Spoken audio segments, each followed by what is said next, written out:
Welcome to Friday Night Football here at Summer Street, of course. The Melbourne Knights up against Port Melbourne. The Melbourne Knights tonight. Harry Chakaroon in goal. Number 20, Ben Suri. Number 4. Number 6, Milan Batur. Number 9, Kim Harris. Number 12, Anthony Desic. Number 13, Tom Cahill. Number 15, Danny Dixon. Number 16, Jason Hicks. Number 18, Josh Burekalo, and number 23, Tim Purcell, and number 27, Elvis Kenso.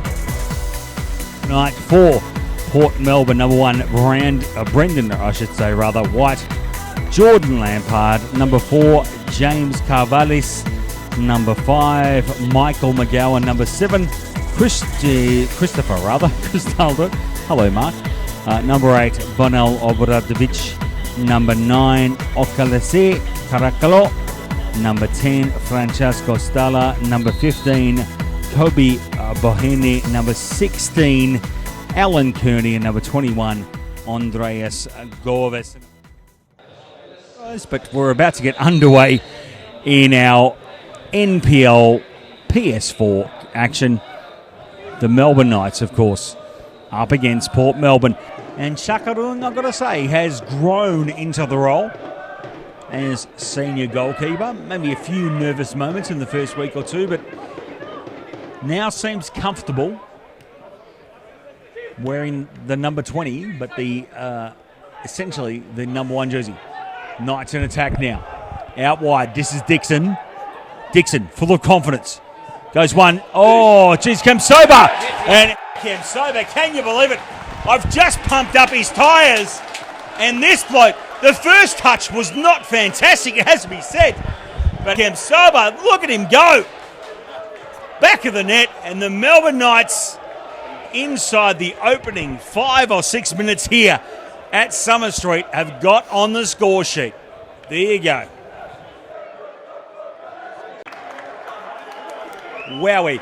Elvis. Pretty memorable name, Elvis. Elvis Kemsoba. Beautiful stuff. First touch wasn't great. Second touch was fantastic. Top of the net. Put it past Brennan White. Melbourne Knights 1. Port Melbourne 0. Retreats back to McGowan. Back out to the defence.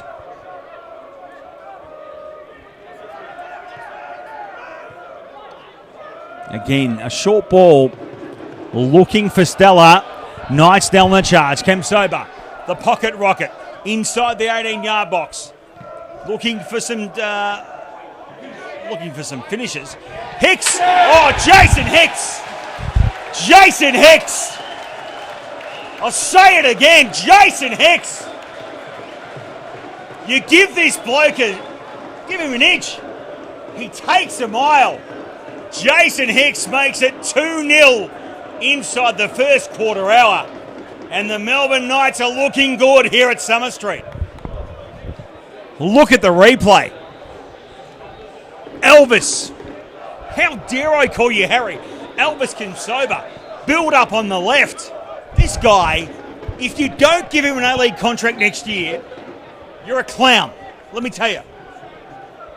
We've got some numbers in that 18-yard box. Bato is there. Tommy Cahill. Harris too. Harris almost ahead. Oh, geez, a head on there. Suri's following it up, but head on, I think, from Bator as well. So Purcell. There's a mountain of work down that right side. Here he is again. Little dinky one for Dixon. First touch is good. Second touch is okay. Now Purcell. Inside the 18-yard box. They square it up, and it's in the back of the net. And can you believe it? Cahill. Either way, the Melbourne Knights have absolutely dominated the start of this game. And Timmy Purcell and Tommy Cahill. Timmy Cahill. Tommy Cahill and Tim Purcell played the ball in. Brilliant build-up, and, well, this is almost the game the Melbourne Knights fans might have thought they deserved early in the season, because the Melbourne Knights have been pretty good. Not so much here. Port. Kamsoba got some space. Here he goes. Kamsoba. Space on the left. Got Harris on his right. Still Kamsoba.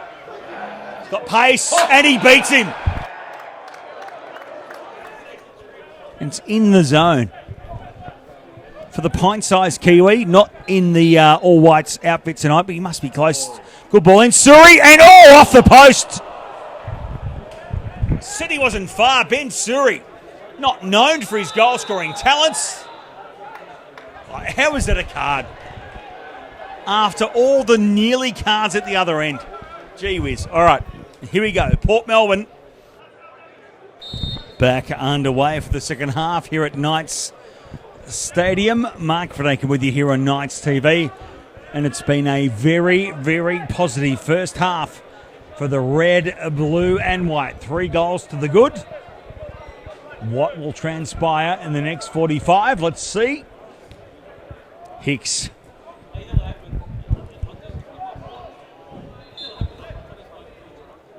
Crosses it in off the top. Oh, geez. Here it comes. Crossed in. Oh, geez. Seen away there from Port Melbourne. Knights still on the attack. Now Hicks. Again on the left. Good ball. Oh. On the half volley there. Brendan White had to be completely on his guard there. There's been moments in the game where they've held possession. Not much in the first half. More in the second half. Again, there's Stubber would tell us it's maybe by design. Knights on the attack again. Down the right. 1-2, bang. Another one off the top. And a follow-up. And Elvis Kamsoba. He has not left the building, kids. Elvis Kamsoba. And that's the story of the night. The Knights have been good. To be honest, not as good as the 4-0 scoreline really says. But when they've gone forward with purpose, and they have had cutting edge inside the final third. Port Melbourne, anything but. Just beautifully. This is inventive now from Port. Bit of by-play. Embarga. Oh, thought he went to the back of the net. Went into the net for sure, but behind the goal. And in fact, ignore that. Full time here at Knights Stadium. It's the Melbourne Knights 4. Port Melbourne 0. The Knights propelling themselves back into the top 6 of the PS4 in the NPL. Of course, the whole weekend to play it. We're back here next Friday night at home/away against Avondale. Mike Vernaken on behalf of the entire Melbourne Knights media team. Pleasure to have your company. We'll see you again next week.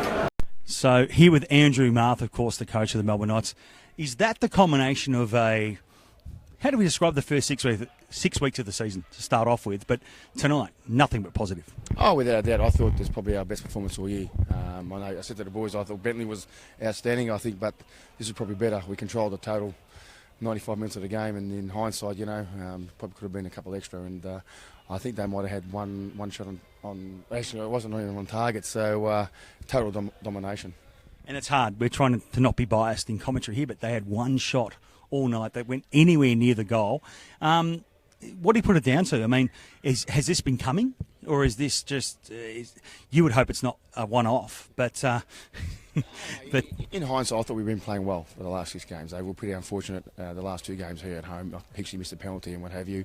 But I think the influx with Milan and Benny, experience, and Marian come back, and as you've seen for 25 minutes today, was just untouchable. And again, Tommy Cale and Kim worked hard up front, and there was a total dominant display, I thought. And Elvis was again exceptional. So and I said Harry didn't have a save to make, which was just unordinary, I thought. But I don't really care about the opposition as long as we get 3 points and put a display on like that was outstanding. Avondale next week, but as you said, what I'm trying to say is this has been coming because I think on balance, the first 6 weeks have been really good. And the club will be inside the top 6 now for hopefully the rest of the weekend. But in terms of the recruitment, what you've done in the off-season, again, this is not a club that splashes a lot of money around, but you have recruited very well. Are you feeling that it's starting to get there, the message that you're trying to get across and starting to get to play the football you want? Yeah, definitely. We put sessions on for a reason, and it worked out today. And total possession of the game was ours. And I thought we recruited quite well during the course of the year. Unfortunately, we got still a couple of long-term injuries with Jake Baker-Dash and obviously Patrick, and Nicola's coming back hopefully next week. And we've got Fraser on the bench, and who's traditionally our number one goalkeeper, and it was a hard decision for Frank and I to make, and we put faith in young Harry because I thought he did an exceptional job last week at Geelong, and he did nothing wrong again tonight. So once we get a full quota of our team back, I think we'll have a decent team. How do you treat Fraser? Because it's hard. We're Knights TV. We're not going to be too harsh on him, but he did make a big mistake back in round 1. And we've seen the same thing in the A-League with Dean Boutsanis as well. Different situation, but similar at the same time. How does it play on you? Because he's your number 1, even though he wears number 20.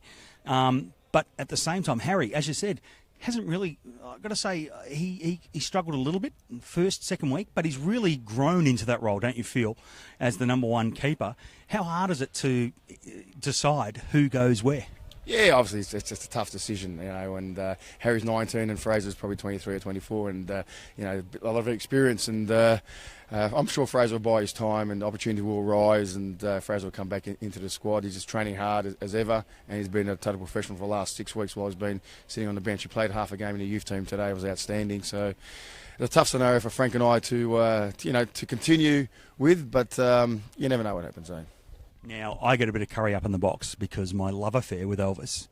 But tell me, even though we called him Harry for the first 20 minutes of the game for some reason, but the point is, he's such a talent, isn't he? How hard? I don't want to blow too much smoke up his bum because it's only 6 weeks into the season, but he must be well and truly in the gold medal calculations. And geez, he's such a talent at this level of football. And again, I spoke to you 2 or 3 weeks ago.